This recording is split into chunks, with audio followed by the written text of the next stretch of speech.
This gospel, this same gospel, transformed Europe and America so dramatically that ancient Asian civilizations, who of course were well advanced, they were far ahead of European civilization at the time. Ancient civilizations such as Japan were amazed at how formerly barbarian civilizations, such as the Europeans, could in a few short years have outstripped their own then more advanced civilizations. And they had to send some of their best minds to find out why. And we'll come back to that momentarily. Let's look at how the gospel transformed Europe and America, and later Asia, beginning with Japan. This pervasive influence of the gospel started with the Protestant Reformation in Europe, beginning in the 15th century.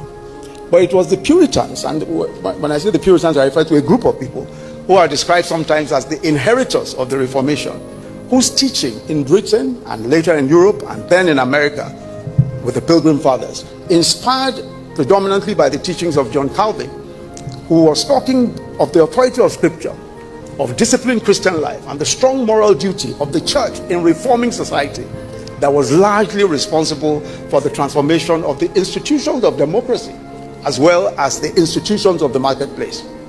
So first, we must acknowledge that it was the message preached on the pulpits that transformed lives and then societies. The message preached on the pulpits in those countries, in those nations of the world, that first transformed the lives of those who were Christians then, and then their societies. As Scripture says in Romans 10 verse 17, so then faith comes by hearing, and hearing by the word of God. It is the preachers of the gospel that hold the key to the transformative experience of the gospel. If the gospel is preached correctly, it will create renewed, regenerated men and women.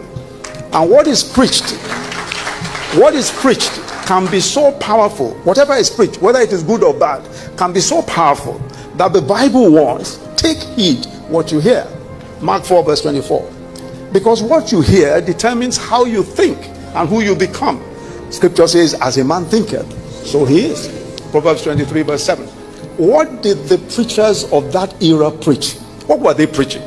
What were the principles that they preached? And I'll do a very quick list of the principles that they preached. They preached the principles of hard work and productivity as the basis of wealth. Hard work and productivity as the basis of wealth.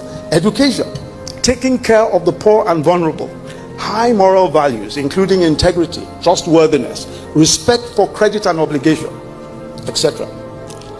Let's look at some of those in a bit of detail. So on the principles for economic success, for example, the Puritans preached first that work is a